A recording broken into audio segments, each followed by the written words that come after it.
আপনারা শুনছেন ভূত.com। বরাবরের মতোই আপনাদের কাছে আবারও একটা ভূতের গল্প নিয়ে হাজির হলাম।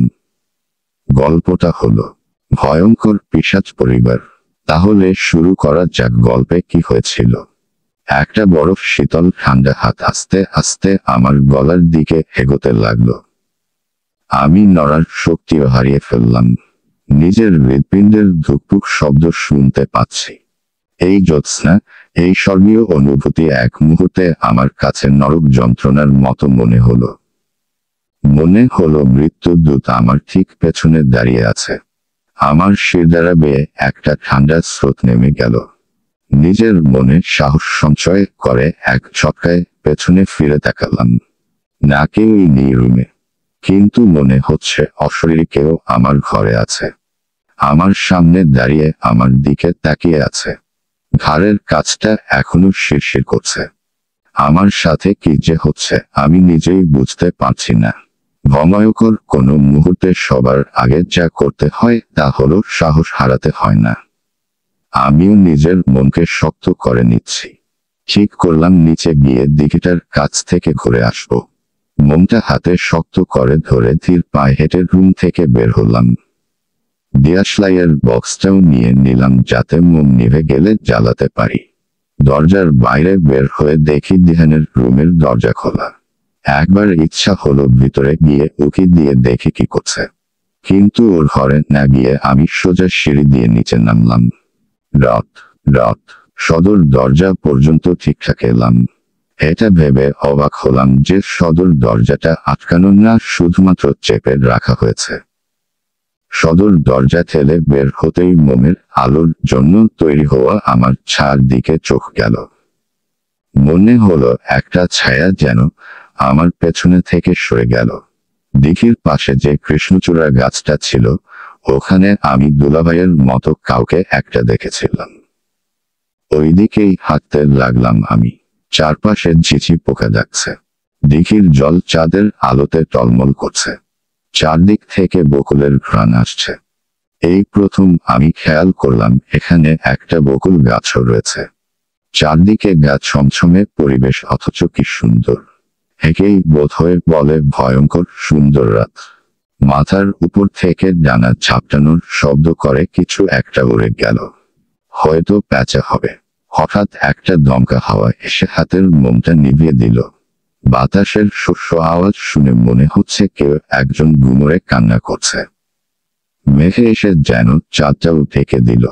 আমি অন্ধকারে দিয়াশলাইয়ের কাঠি দিয়ে আগুন জ্বালানোর চেষ্টা করলাম, কিন্তু হাত ফসকে বক্সটা নিচে পড়ে গেল। এতক্ষণে অন্ধকারে চোখ সয়ে এসেছে। আসলে অন্ধকারে কিছুক্ষণ তাকিয়ে থাকার পরে সবকিছু আবছা আবছা দেখা যায়। আমি উবু হয়ে এদিক ওদিক দেয়াশলাইয়ের বক্সটা খুঁজছি। হঠাৎ কেউ একজন কানের কাছে ফিসফিস করে বলে উঠল, কি খুঁজছিস? কি ভয়ঙ্কর ঠান্ডা সেই গলার স্বর। আমি ছিটকে দুহাত দূরে সরে এলাম। কেউ একজন আমার সামনে দাঁড়িয়ে আছে আর বাতাসে তার চুল উড়ছে। কয়েক পা পেছনে এগিয়ে আসতেই এক নাম না জানা বিরাট গাছে পিঠ ঠেকল। পেছনে থেকে কর্কট শব্দে কিছু একটা চাবানোর শব্দ আসছে। ভয়ে ভয়ে গাছের পেছনের দিকে উকি দিলাম।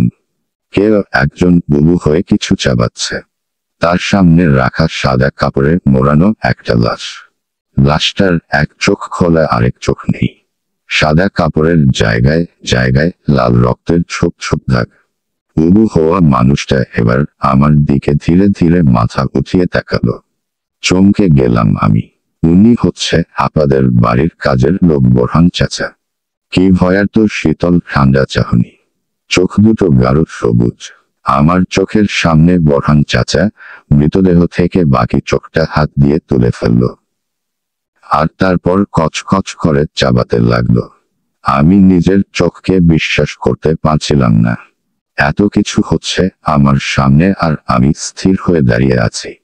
তখনই পেছনে থেকে সেই মহিলা অবয়বটা আবার বলতে লাগলো, এখানে কেন এসেছিস তুই? কেন তুই ঘর থেকে শেষ রাতে বেরিয়েছিস? যদি জানের মায়া থাকে তো চলে যা, চলে যা এখান থেকে। এই কথা বলে বিশ্রীভাবে হাসতে লাগলো। আমি আর সহ্য করতে পারলাম না। ধপ করে নিচে পড়ে গেলাম। গলা থেকে একটা শব্দ বের হচ্ছে না আমার।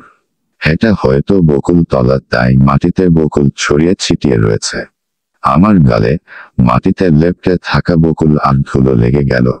স্নিগ্ধ বকুলের গন্ধ নিয়ে এই ভয়ঙ্কর জায়গায় আমি জ্ঞান হারালাম। রথ রথ চোখ মেলে দেখি একটা মুখ আমার মুখের উপর ঝুঁকে আছে। আর কেউ নয়, দিহান। আমি তাড়াহুড়ো করে উঠে বসলাম। দিহান একটু দূরে সরে গেল। বড় আবার রুমে পায়চারি করছিলেন। আমি উঠে বসতেই আমার পাশে এসে বসে আমাকে জড়িয়ে ধরলেন। আবার মুখ ফ্যাকাশে হয়ে রয়েছে। আমার নিজের বিশ্বাস হচ্ছিল না যে এখনো বেঁচে আছি। আর আমাকে রুমে কে নিয়ে আসলো? আপা কিছু বলার আগেই দিহান বলল, তামিজ চারুলতা, সকাল সকাল দিঘির পাড়ে হাঁটতে গিয়ে ঘুমিয়ে পড়লেন কিভাবে? এত ডাকলাম উঠলেনই না। তো শেষমেশ কোলে তুলে ঘরে আনতে হলো। তো ঘুম ভাঙল কি এখন নাকি আরো ঘুমাবেন? আমি কি বলবো বুঝতে পারছিলাম না।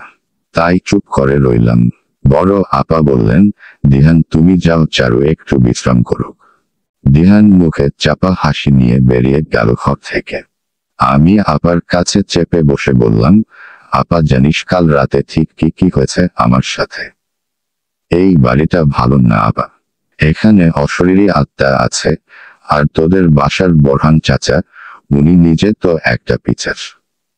আমি দেখেছি আপা কাল রাতে কি ভয়ঙ্কর ভাবে একটা লাশ থেকে চোখ তুলে খাচ্ছিলেন। আপা, আব্বা এ তোকে কোথায় বিয়ে দিল?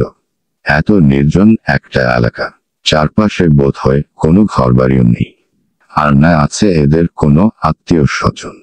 উদ্ধৃতি চিহ্ন। আপা আমার মাথায় হাত রেখে বললেন, চুপ কর চারু, এখন একটু বিশ্রাম নে। তারপর না হয় বের হয়ে দেখিস আশেপাশে কোনো বাড়ি আছে কিনা। তারপর আপা ফিসফিস করে বললেন, চারু আমি তোকে কিছু বলতে চাই। আমি জিজ্ঞাসার সূচক দৃষ্টিতে আপার দিকে তাকালাম। আপা ভয়ার্ত গলায় বললেন, চারু এবাড়ির কেউ মানুষ। পুরো কথাটা শেষ করার আগেই আমার রুমে দুলাভাই ঢুকলেন আর আপার দিকে রাগী চোখে তাকালেন। তার পিছু পিছু ঢুকলেন তার মা।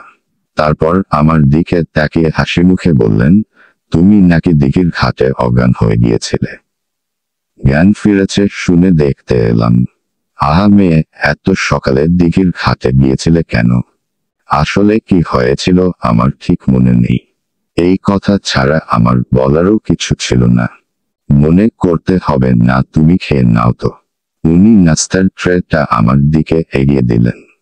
আপা নরম গলায় বললেন, মা চারু বলছিল যে এত সুন্দর গ্রাম্য একটু আশেপাশে ঘুরে দেখতে চায়। আপার শাশুড়ি প্রথমে কঠিন গলায় না করে দিলেন। তারপর কি ভেবে বললেন যে, ঠিক আছে খেয়ে নিয়ে দিহানের সাথে যেতে বলো। রথ রথ খেয়ে আমি দিহানের সাথে বের হলাম। কাল রাতে আমি যে কোন রাস্তা দিয়ে এসেছিলাম তাও দেখিনি। একটু দূর থেকে বাড়িটাকে একদম রাজপ্রাসাদের মতো লাগে। আমি দিহানের দিকে তাকিয়ে বললাম, এটা কোনো গ্রাম হলো? তার থেকে তো জঙ্গল বলাই ভালো।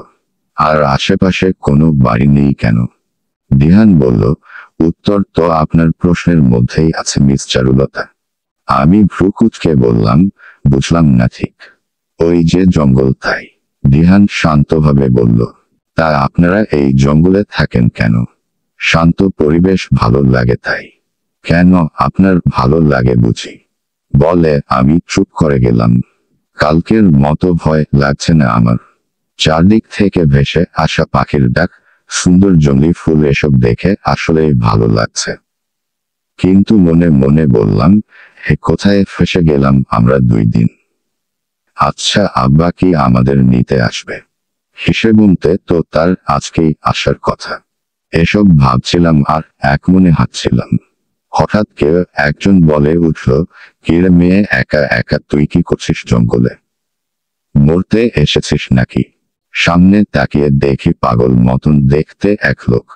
ছেঁড়া পাঞ্জাবি আর ময়লা একটা পায়জামা পরা, গায়ে একটা শাল জড়ানো, চোখ দুটো লাল। আমি পাশে তাকিয়ে দেখলাম দিহান নেই। লোকটাকে আমার কেমন ভয় করতে লাগলো ভীষণ। দিহান, দিহান বলে 2-3 বার ডাক দিলাম কিন্তু দিহানের কোনো পাত্তা নেই। আমার সামনে লাল চোখের এক পাগল দাঁড়িয়ে আছে আর এই জঙ্গলে আমি একা। আমার আপার কথা মনে পড়ল। তাহলে কি আপা বলতে চেয়েছিল বাড়ির কেউ মানুষ নয়? আমি দুহাতে মুখ চেপে বসে পড়লাম আর লোকটা ধীরে ধীরে আমার দিকে এগোতে লাগলো।